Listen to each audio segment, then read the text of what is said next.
Olá pessoal, tudo bem? Eu me chamo Pedro Paulo e neste vídeo eu vou estar falando um pouco sobre o projeto que eu desenvolvi em parceria com o ITA e o CNPq ao longo desse último ano de 2023. Atualmente eu estou cursando o curso de graduação em Ciência da Computação pela Universidade Federal do Mato Grosso do Sul e eu vou estar falando um pouco mais sobre esse projeto e sobre a relevância desse projeto. Bom, o título desse projeto é Artificial Data Generation of Complex Manufacturing Systems in Industry 4.0, Fulfilling Data Scarcity Without a Generalizable Notation. Então, o foco desse trabalho é a geração de dados artificiais em redes complexas de manufatura na indústria 4.0, com o objetivo de preencher uma falta de dados para uma notação generalista. Eu vou estar explicando melhor nos próximos slides, ok? Tá. Esse aqui é o roteiro dessa apresentação. Para a gente introduzir esse tema, eu queria só falar um pouco do contexto desse projeto. Atualmente, nas redes complexas de manufatura, você tem uma vasta gama de processos interconectados, variáveis e outros elementos numa rede de produção na indústria 4.0. E esses processos, eles geram muitas informações, eles geram dados. Por quê? Porque atualmente na indústria 4.0, tudo tem sensores, tudo tem computadores acoplados, já não são mais simplesmente componentes eletrônicos que estão funcionando ali. Então, tudo isso gera informações que a gente chama de log de evento, que ficam salvos em alguns lugares, só que muitas vezes, pela grande quantidade de máquinas e grande quantidade de dados que são gerados, imagina que uma indústria ela não para de funcionar 24/7. Então, uma grande quantidade de dados são gerados e muitas vezes é difícil de você analisar esses dados. Mas por que eu preciso analisar esses dados? Porque eu preciso ter ciência de que a minha rede, a minha manufatura ali, minha linha de produção, ela está funcionando bem, tá certo? E da maneira mais eficiente possível. Muitas vezes, algumas empresas têm uma linha de produção que é muito grande e muitas vezes também, não só falando só de questão da linha de produção em si, mas existem outros processos que, às vezes, para algumas empresas ou para outras pessoas, são tão grandes que a própria empresa ou quem está gerenciando aquele processo não tem conhecimento, de fato, de qual que é todo o processo. Tendo em vista que esses processos, muitas vezes, são adaptativos e tudo mais, você não tem, às vezes você tem uma visão geral do maquinário, mas você não sabe como realmente está acontecendo aquele processo naquela linha de produção. E para isso existem as técnicas de mineração de processo. A partir de um banco de dados, os event logs, a gente consegue aplicar algoritmos de descoberta, como o Inductive Miner, o Alpha Miner, o Heuristic Miner, que vão ali, só através dos event logs, eles vão conseguir retornar para a gente um processo. A gente vai conseguir visualizar esse processo, visualizar onde está tendo um bottleneck, alguma máquina que está starved, está faminta, né, ou está tendo algum tipo de gargalo também, no caso do bottleneck. A gente vai conseguir visualizar todas essas informações a partir das técnicas de mineração de processo. Também as técnicas de análise de conformidade, que estão intrínsecas nessa área de mineração de processo, para ver se o projeto desenhado é realmente o projeto que está acontecendo. E aí tem várias outras...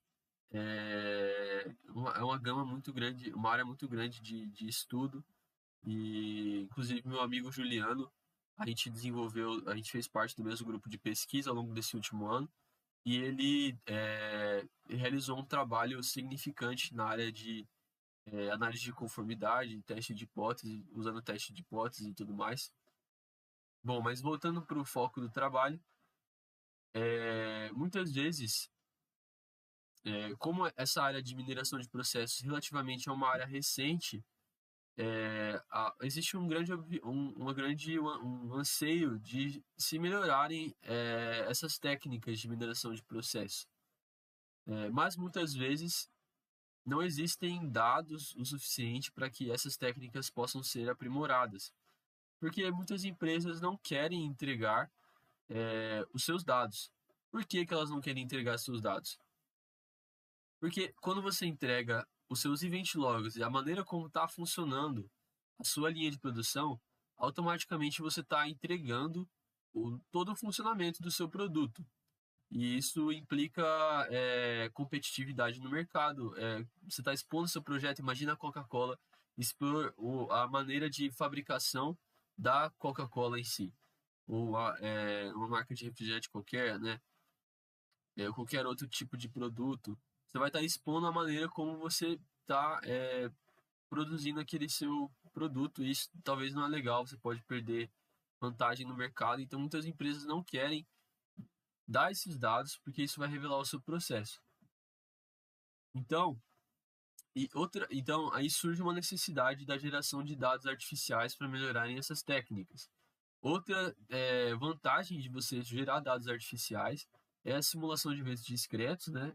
Através da simulação de eventos discretos, a possibilidade de analisar diferentes cenários, o que a gente chama de what if scenarios. O que acontece se eu tirasse uma etapa de produção? O que acontece se eu acrescentasse 2 máquinas nessa linha de produção? Então você não precisa ir lá e comprar aquela máquina e de fato colocar no chão de fábrica. Você pode simplesmente acrescentar essa máquina na simulação no seu ali gêmeo digital e fazer a simulação e ver se de fato trouxe alguma melhora significativa ou uma melhora talvez insignificante, então talvez não valha a pena você comprar aquela máquina. Tudo isso no momento antes de você ter que despender aquele valor. Então, esses 2 objetivos vão gerar para a gente uma necessidade de estar gerando dados artificiais. Então, a motivação dessa pesquisa é, tendo em vista os métodos atuais de simulação de redes de manufatura complexa, o que orienta a questão dessa pesquisa é o uso da biblioteca SymPy para uma representação universal de sistemas de manufatura permitiria uma simulação funcional de um cenário específico? Então, será que é possível desenvolver um modelo de simulação generalista para qualquer processo que você consiga representar através de uma rede de Petri? É uma maneira de representar muito utilizada atualmente. Será que eu consigo pegar qualquer rede de Petri e fazer a simulação dessa rede? E a gente mostrou que foi possível. Esse foi o nosso trabalho, né? Tá, então basicamente só um pouquinho, então vamos lá. Tá, então basicamente a gente começa com um modelo aqui de geração de grafos MNRM, que é Manufacturing Networks Random Model. Então ele gera aqui grafos de maneira aleatória. A gente tem um algoritmo para isso que gera esses grafos de maneira aleatória. Ele usa ali uma distribuição de Poisson. Mas essa nem é a parte mais significativa, porque você também pode pegar um processo real que você mesmo desenvolveu ou que você viu numa empresa, você está com aquele processo artificial, não sei, você supôs que era aquele processo, ou você também pode, tem várias ferramentas aí para você estar desenhando a sua rede de Petri. Você pode gerar esse processo, mas poderia ser também um processo advindo de uma descoberta de outro processo. Então você pega lá os event logs, você aplica a descoberta de processo, e ele vai te dar um processo. Você pode pegar esse processo e colocar no nosso sistema de simulação. porque o input dele basicamente é uma rede de Petri com o metadata ali que eu vou estar explicando. Então, basicamente, primeiramente, aqui é a geração dos grafos. Aí você tem um grafo aqui gerado. Posteriormente, a gente traduz esses grafos para uma rede de Petri e faz a inserção de um metadata aqui, de uns dados adicionais. Que dados adicionais são esses? São para cada nó a gente está inserindo o tempo de atividade daquele nó, ou seja, o nó representando aqui uma máquina, o tempo de atividade daquela máquina, e também o buffer size, ou seja, a quantidade de máxima de tokens que aquela máquina pode ter, ou de elementos que aquela máquina pode ter para processar. Ela pode receber e deixar na fila dela ali para poder ir processando. Depois, a gente tem esse JSON que a gente contém o metadata respectivo de cada nó. E a PedriNet, a gente vai fazer um input no modelo de simulação SymPy. SymPy é uma livraria open source que é utilizada para simulação de eventos discretos. Então aqui a gente está usando alguns recursos do SymPy, tipo as stores, que elas conseguem modelar os buffer sizes para qualquer objeto. A gente está usando orientação a objetos, então para cada nó a gente modelou uma classe, então eu consigo fazer um buffer de nós, buffer de tokens, perdão. Para cada token a gente está usando como se fosse um objeto mesmo, e a gente consegue ter esse buffer de objetos ali. Então, a gente faz esse input no modelo de simulação, e esse modelo de simulação ele vai gerar os event logs. Atualmente a nossa simulação está sendo baseada por tempo e não por tokens, então a gente está usando 300 unidades de simulação do SymPy, de tempo, unidade de tempo de simulação do SymPy, o que seria uma abordagem por token, o que a gente não implementou, mas eu vou discutir melhor, ficariam para trabalhos futuros. Você, por exemplo, eu quero processar 1000 tokens e quero ver quanto tempo leva para processar esses 1000 tokens, ou quero ver como a rede se comporta processando esses 1000 tokens, ok? Por exemplo, você pode fazer alterações na sua rede, processe 1000 tokens, faça outras alterações, processe 1000 tokens, e você vê qual topologia está te proporcionando uma melhor eficiência, um melhor tempo de produção. Depois disso, você pode fazer análise aqui, seja para análise de conformidade ou qualquer outro tipo de análise envolvendo mineração de processos. A gente fez algumas análises e eu vou estar mostrando posteriormente. Só explicando esse parâmetro alfa. Esse parâmetro alfa ele é basicamente as etapas de produção dividido pelos nós. Só um momento.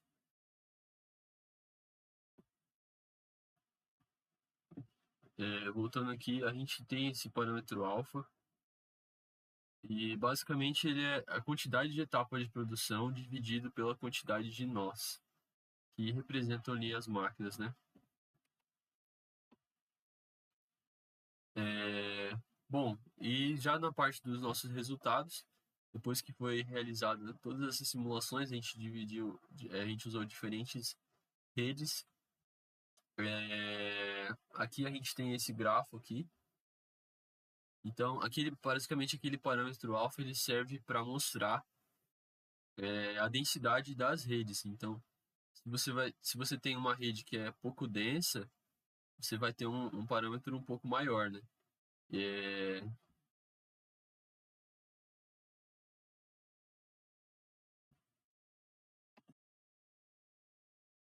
É, ok, desculpa, voltando aqui. Se você tem uma rede que é pouco densa, aquele parâmetro vai ficando maior, porque a sua quantidade de nós vai diminuindo. E se você tem uma rede que é muito densa, então você tem vários nós por etapa de produção, aquele parâmetro ali, alfa, vai ficando menor. Então, aqui a gente tem essa rede com 3 nós. Então, esse aqui é quando ele foi gerado ali pelo MNRN, RM. e foi gerada essa rede aqui com três nós e duas etapas de produção. Depois, na fase de conversão para Petrinet, então esse aqui que a gente tem, o Petrinet é um grafo acíclico direcionado, bipartido, onde você tem um conjunto de nós, que podem ser tanto os lugares, que a gente chama esses círculos, que podem armazenar os tokens, quanto as transições. Beleza? E depois a gente tem aqui o resultado dessa simulação. Na verdade, só um trecho da simulação, que é exatamente o que a gente precisaria para aplicar as técnicas de mineração de processo, que é o ID daquele caso, o ID da atividade respectiva, no caso seria o nó aqui, o tempo exato onde esse token passou por essa atividade, né? E o Product ID aqui. No caso, a gente está utilizando o mesmo valor para esse modelo de simulação, é o que precisa. A gente ter o mesmo Product ID para aquele mesmo Case ID. Ok? E aqui, depois que a gente aplicou a descoberta de processos, no tempo de 300 unidades de tempo do SymPy, em cima desses event logs, a gente percebeu que alguns nós chegaram nas suas etapas finais de produção. Outros, quando encerrou o tempo de execução, esses nós ainda não tinham sido processados.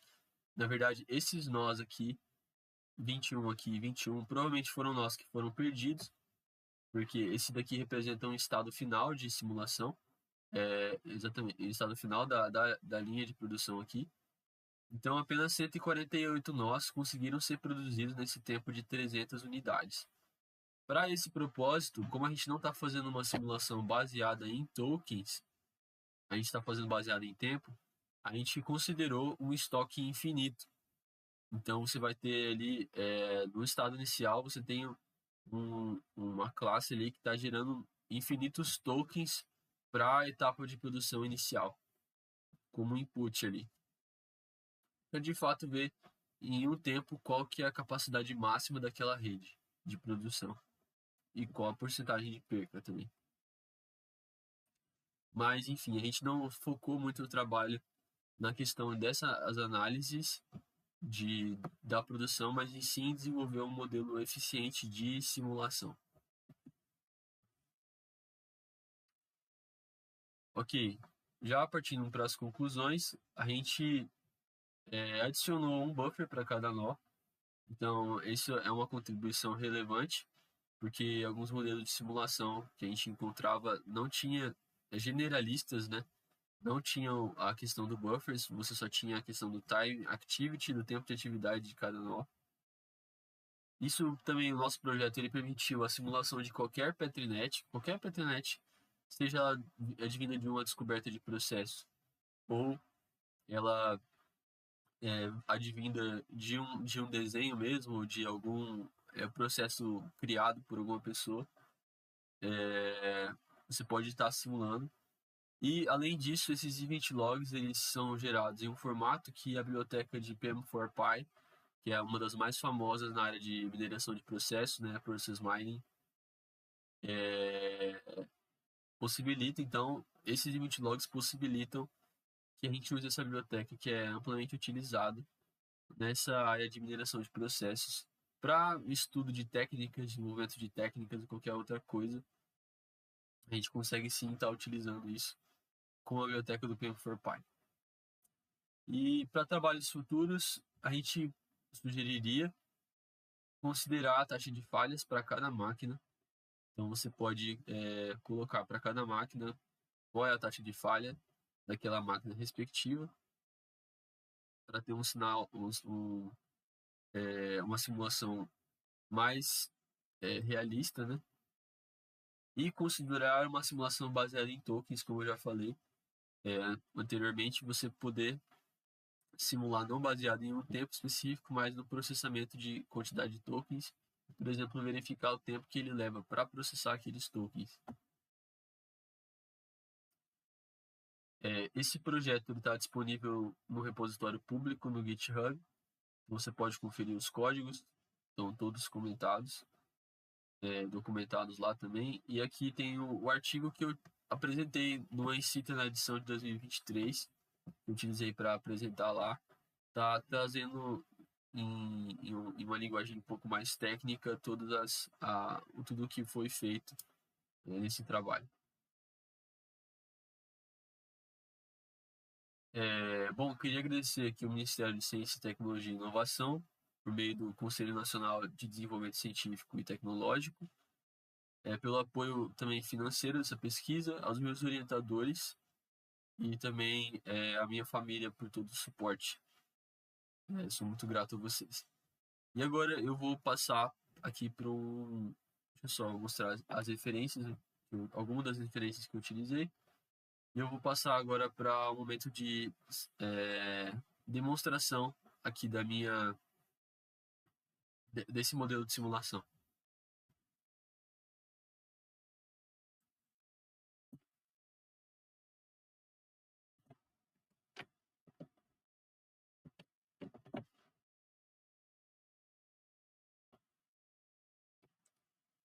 Ok, esse aqui é o código do repositório atual lá. E, bom, o primeiro passo é você instalar as dependências, se você quiser usar aí onde você estiver.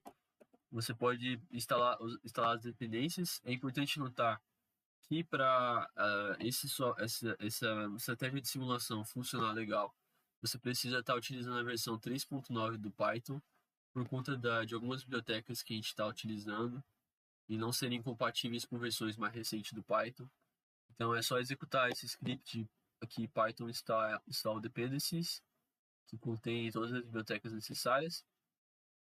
Depois, aí de fato a gente entra no projeto, que é a gente fazer a criação da rede, tá bom? E dos metadados para você fazer a simulação. Então você pode vir aqui e fazer a criação, né, no caso, e a conversão já. Ele já vai gerar o grafo e fazer a conversão desse grafo para uma rede de Petri.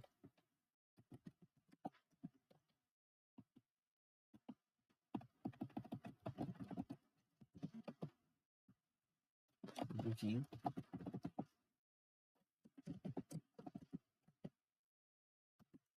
Aí você tem esses parâmetros, que é o número de nós. Vou usar um exemplo presente no artigo já. Vou colocar aqui 10 nós e 7 etapas de produção. Esse aqui é esse R é a nossa seed.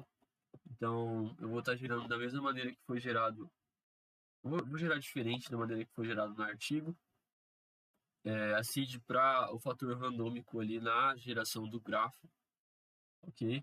Então essa rede vai ter um alfa de 0.7. Significa que ela não é uma rede tão densa, mas não é também uma rede muito estreita, né? Pouco densa. Ela tem mais ou menos meio termo ali.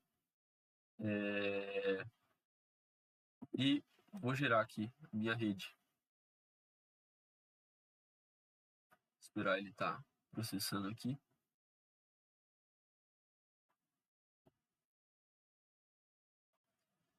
Aí, o próximo passo, ele vai mostrar se eu quero setar um valor padrão para cada etapa, para aquela etapa de produção do meu tempo de atividade para aquela etapa de produção e um valor padrão para o meu buffer size daquela etapa de produção. Você também pode setar individualmente para cada etapa de produção o valor daquele nó. Eu vou estar aqui fazendo então para essa etapa de produção. Vou setar um valor padrão, qualquer valor padrão aqui, para essas primeiras etapas.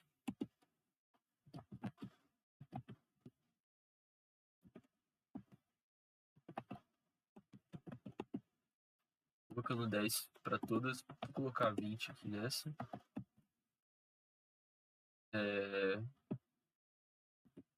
Nessa daqui eu vou colocar um valor individual aqui para cada nó. Então, para o nó 5 eu quero inserir um buffer size de 23, um tempo de atividade de 10. Oh, perdão, digitei um traço aqui. Me desculpe por isso, eu vou começar rapidinho aqui de novo.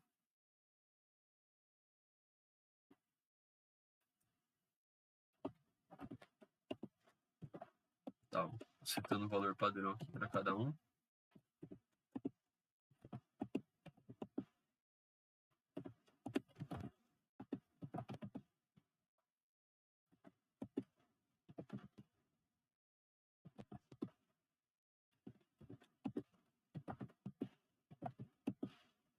Tá, vou estar selecionando um valor individual aqui para esse buffer. Então, para o nó 5, eu vou querer um buffer size aqui de, por exemplo, 12, tempo de atividade de 13. Para o nó 9, 14 aqui, por exemplo. E aqui eu vou colocar um valor padrão para essa última, acho que se não me engano é a última etapa já.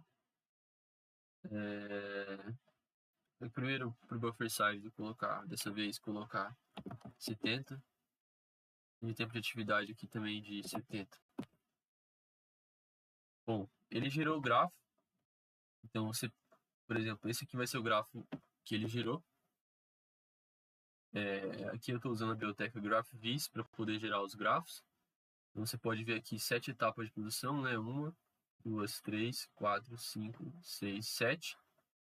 Ele não gera na ordem todos os nós aqui, mas ele gera com as etapas corretas. Isso não tem nenhuma diferença prática na simulação.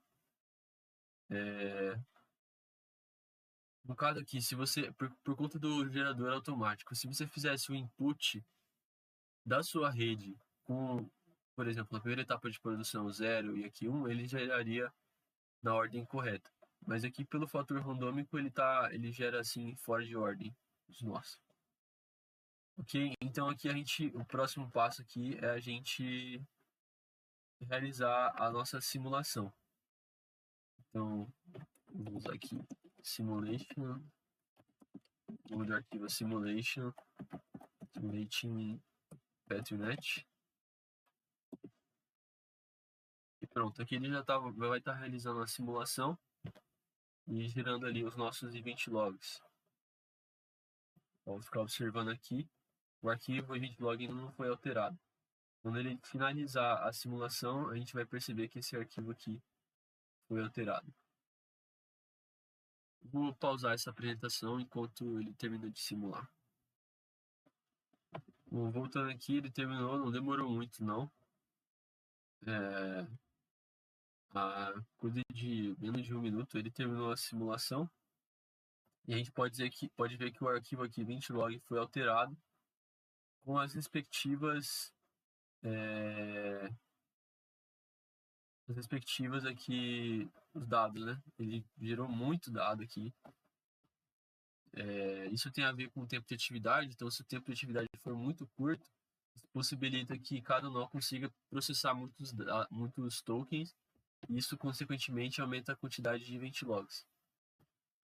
Então, esses tokens aqui podem ser utilizados, esses dados podem ser utilizados tranquilamente na mineração de processos. E também vendo aqui a PetriNet que ele gerou. Isso é após a conversão, ele pegou aquela mesma rede e realizou aqui a conversão para uma PetriNet que você pode estar utilizando também para outros fins.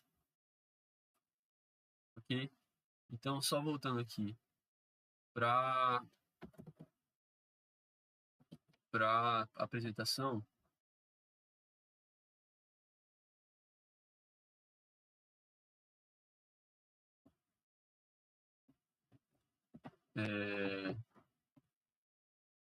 Aqui já tinha mostrado, né, as referências. Bom, esse foi o meu trabalho, espero que vocês tenham gostado de ver um pouco mais sobre essa estratégia de simulação. Obrigado por ter assistido até aqui e é isso aí. Até mais.